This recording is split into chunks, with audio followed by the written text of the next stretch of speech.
Hi mga guys, video reaction po tayo ngayon. Tingnan nyo po si ate sa ibang bansa. Relax lang po siya. Nalulungkot, nalulumbay. Si kuya dahan-dahan lang. Ganda ng mga trabaho nila guys sa ibang bansa. Si kuya, natulog.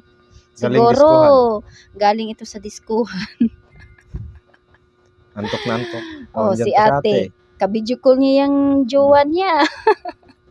Ganda pala ng magtrabaho sa ibang bansa guys. Ganyang kumpanya.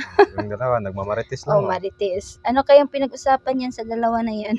Kung kailan daw sila makaka-uwi sa Pilipinas. Ganda po. Relax lang yung trabaho nila. Relax na talaga. Si ate pinabutasan lang. Butas-butas lang. Padahan-dahan lang. Walang magawa. Tinatanggal ang hangin ng bagting-bagting. Ito, pinapalo-palo lang Relax lang talaga yung mga trabaho nila.